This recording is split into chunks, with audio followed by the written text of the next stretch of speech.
Ma chère sœur, Madame le Premier ministre Aminata Touré, coordonnateur du pôle parrainage, maa ngi lay nuyu di la féliciter pour le discours mobilisateur bi nga def léegi.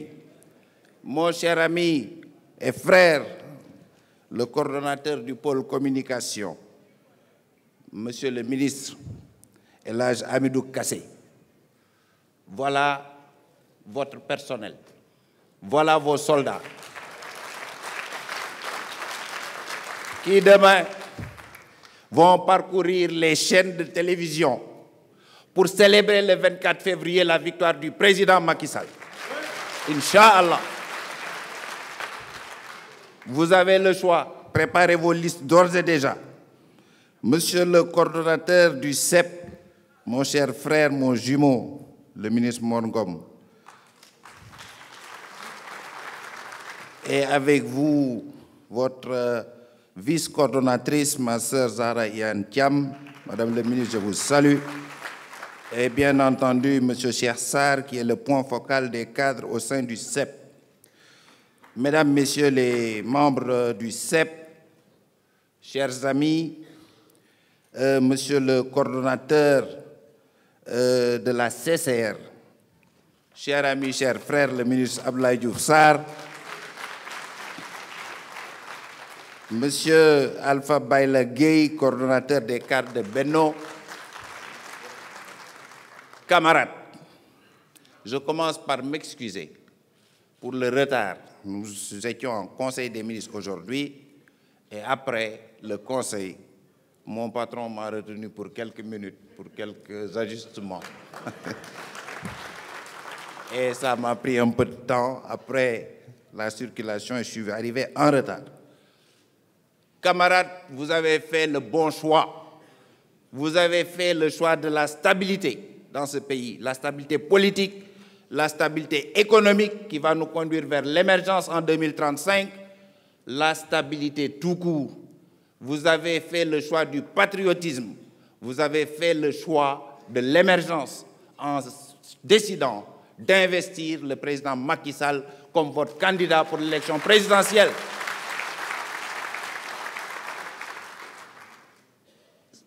J'allais dire que tout est déjà joué parce que vous avez déjà gagné. Et ça, il faut en être conscient. Je ne m'appelle pas Mohamed Boun Abdallah par hasard. Avez-vous déjà entendu ce prénom dans ce pays? Non. Donc je vais prophétiser.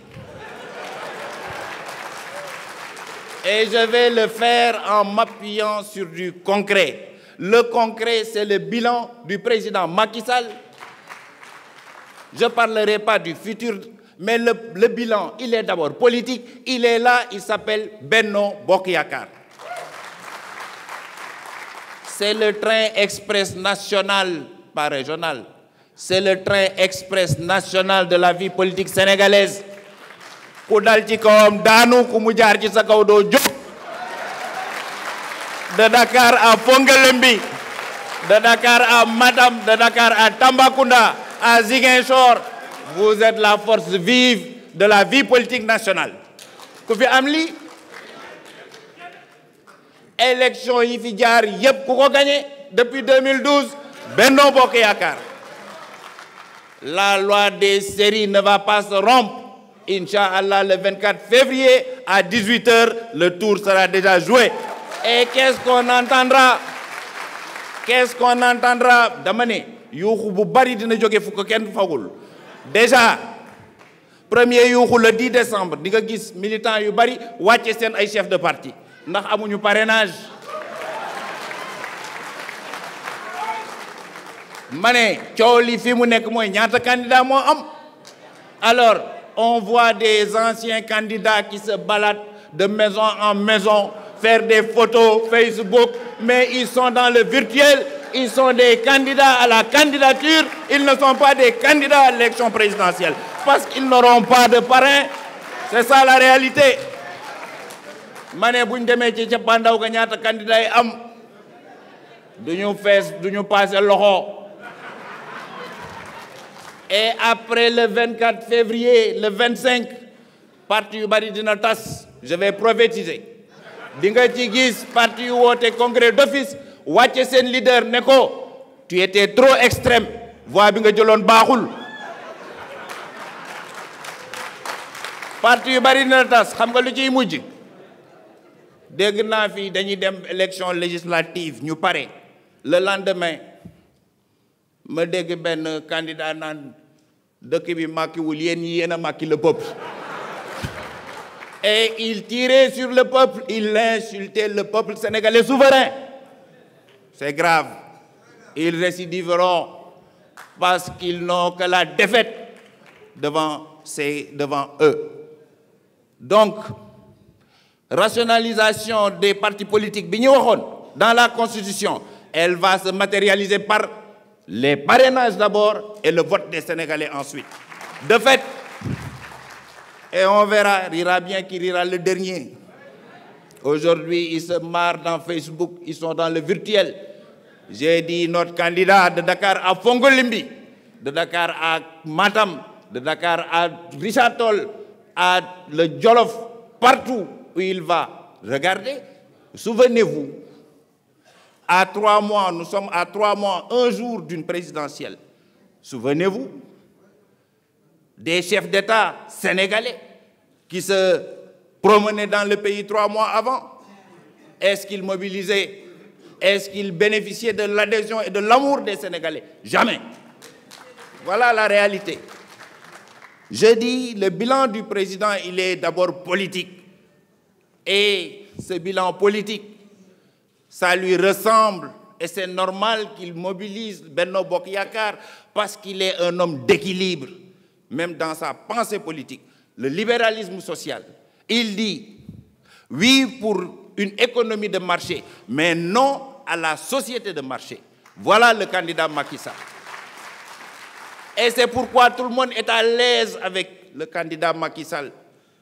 Et il incarne une synthèse des courants de pensée de la vie politique nationale. Le bilan du président Macky Sall, c'est d'abord la paix en Casamance. Qui aurait imaginé,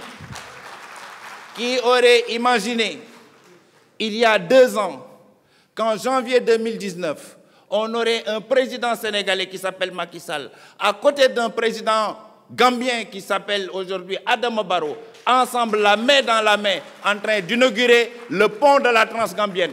Qui l'aurait cru? Qui l'aurait cru? Qui l'eût cru? Personne. Et il a gagné sans combattre.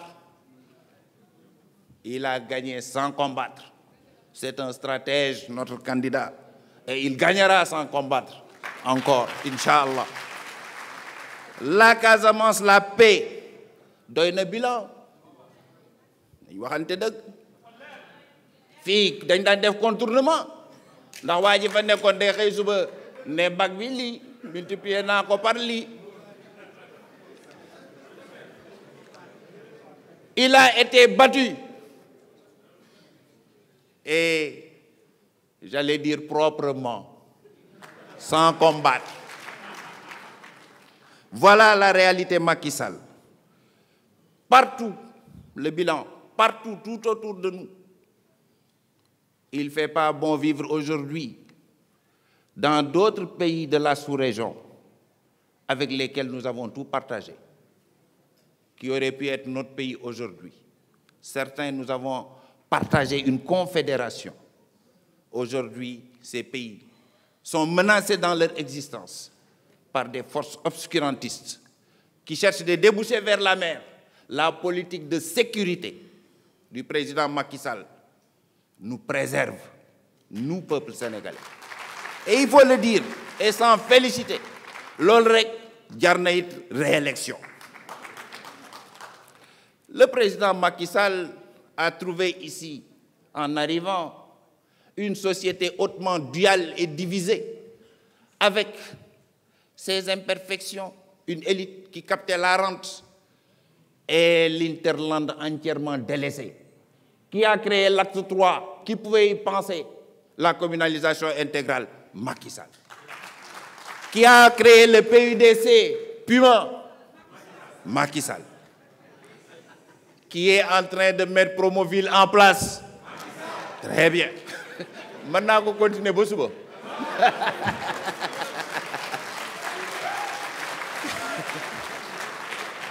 Qui est en train de développer la ruralité pour en faire un levier de l'émergence? Qui a conçu le PRACAS? Je continue. Donc, je vais continuer bilan président Macky Sall pour rompre cette dualité. Maintenant, on n'a pas honte de dire que je suis de Gossas ou de Colobane ou de Mbar. Bon, fa demee li nga soxla yëpp mi nga fa mën nañ ko continuer am déet maa ngi gis Amath ak ñoom xale Gossas yi les cadres ak ñoom Ousmane Wade ils sont très contents.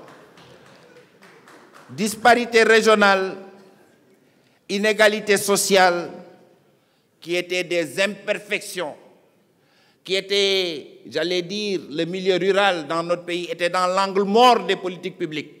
Xam nga chauffeur buy dawal yenn saa yi mu xool rétroviseur am du gis oto buy ñëw ndax angle mort ba la oto ba nekk. La ruralité était dans l'angle mort des politiques publiques dans notre pays. Le président Macky Sall a corrigé cette distorsion et nous le félicitons pour cela. On avait un pays en doute avec des institutions j'allais dire en déroute depuis un certain 23 juin. Triste 23 juin. Et le Premier ministre Aminata Touré nous rappelait les mallettes de Ségoura, les et nous disons aujourd'hui, nous avons des institutions qui marchent, qui fonctionnent. Nous avons une administration qui travaille. Et c'est en cela que le président Macky Sall est encore le candidat de la stabilité, une stabilité institutionnelle. Bu gagnez suba dañuy liggéey assemblée continue lépp di dox ci réew mi loolu moo gën nekk dans un système infini de tâtonnement et de recommencement. Rien de sérieux ne se fait sans la durée. Et en cela, il mérite également, et il l'aura, Inch'Allah, le deuxième mandat, le 24 février 2019. Courant, kenn du ko fi tudd, émettre de l'électricité lañ doon wax léegi dañuy jaay Gambie courant di ko jaay feneen. Agriculture, capacité productive lépp multiplié lu mu gàtt par 2. Sànq dégg naa ceeb ñu ne 400 et quelques mille ñu yegg 1 million gerte ñu yegg 1 million 400 multiplié par 3 ceeb multiplié par 2 lépp lu ñu fiy bay rek en 7 ans multiplié par 2 liñ dul bay sax autoroute yi sax multiplié nañ ko par 7 lépp loo fi laal rek multiplié nañ ko par 4 lu mu gàtt. defe naa sax ñun ñi amoon benn jabar waroon nañoo am autorisation multipliée.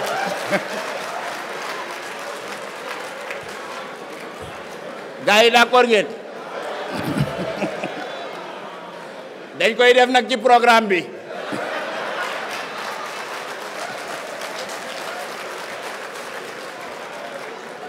Bilan président Macky Sall. Mais Damane, ce que je voulais dire simplement, c'est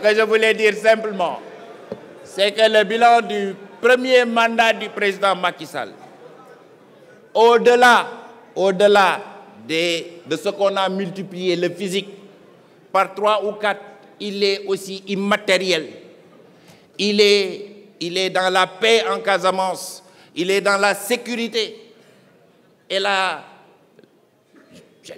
protection du sanctuaire national. Il est dans la gouvernance, on ne le dit pas assez. L'OFNAC, qui président le ñëwé, déclaration de patrimoine, qui président Macky Sall le ñëwé. Il faut nous voir.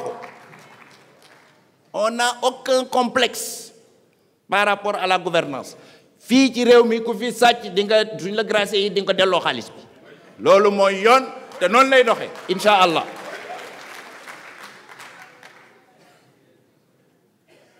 Premier ministre Mimi Touré wax na ko mais bëggul woon dugg ci mbir mi wax nañ fi groupe de travail gaa yaa ngi wër fu nekk pour faire comprendre que il faut réouvrir des procès. Aucun procès ne sera réouvert. Pourquoi? Parce que leur argument même de base est faux, ne tient pas la route. Pourquoi il est faux? Partout ils disent, oui, la CREI ne donne pas droit à l'appel. Ñoom ñoo fi ne woon nañ leen yóbbu haute cour de justice. Haute cour de justice amul appel. bu ñu fa demoon du am appel dem Maître William wax na ko France Bourdon mu ne haute cour de justice bi am fii mi ngi tudd France cour de justice de la République amul appel amu fa de foo dégg tribunal spécial appel amu ca donc bu ñu fontoo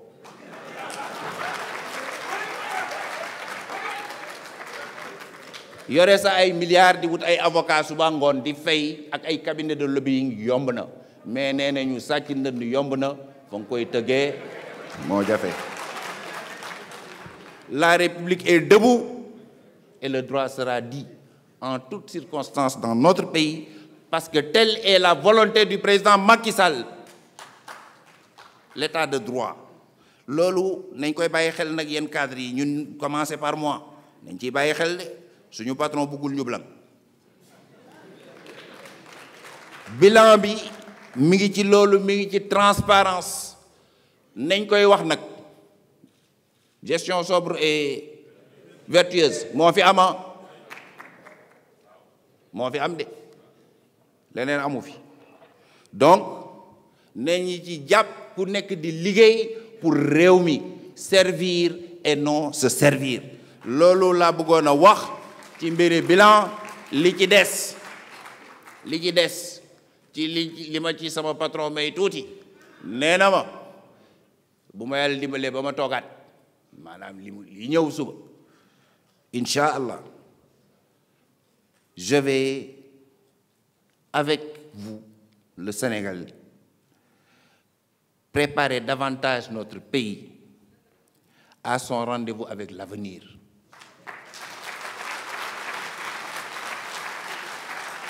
Maanaam liggéeyal ëllëg et ça c'est d'abord des initiatives fortes pour la jeunesse ndax ku ne ëllëg c'est la jeunesse. Investir dans le futur c'est les jeunes. Am na lu bari lu mu def. On a créé plus de 500 000 emplois nets. Fin 2017, on était à 413 000.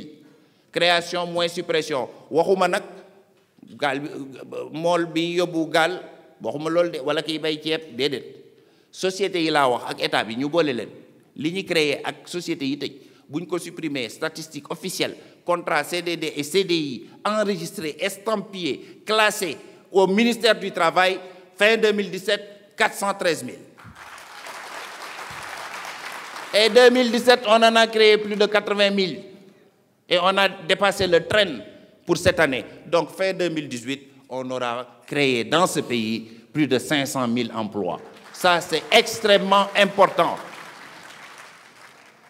Et ça c'est parce que Ila Touba bi ay chinois koy tabax wala ay sénégalais gaaru Dakar bu bees bi bu ñuy tabax gaa yi fa nekk fu ñu jóge Gambie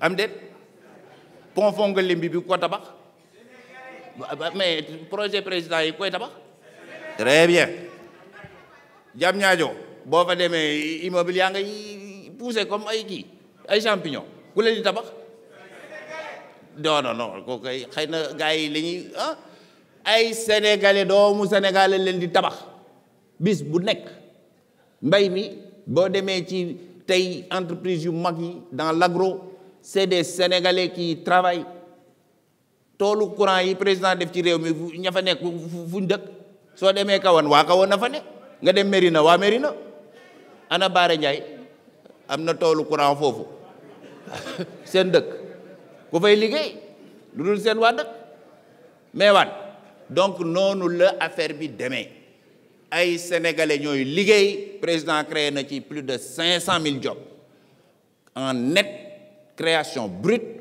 moins destruction de contrats et il fera davantage parce que affaire bi du liggéey rek cadre de vie mi ngi ci santé ngi ci art et culture mi ngi ci nan la ñuy def pour promouvoir réellement une économie de l'innovation les cultures urbaines rappeurs yi mën a génne ay disques yu neex yooyu yëpp a ngi ci biir loolu le président bëgg a def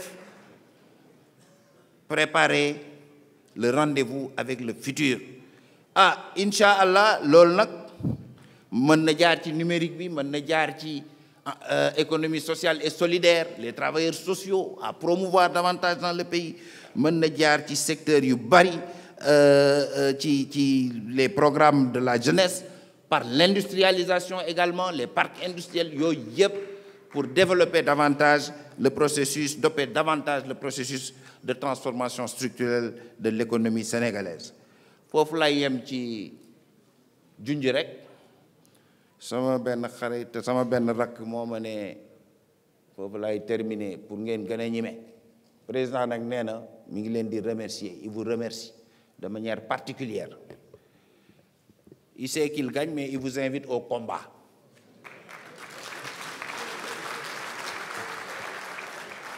Mor Ngom l'a dit le ministre Mor Ngom il faut communiquer loolu la wax madame le premier ministre wax na ko nous allons communiquer mais aussi il y a un travail de terrain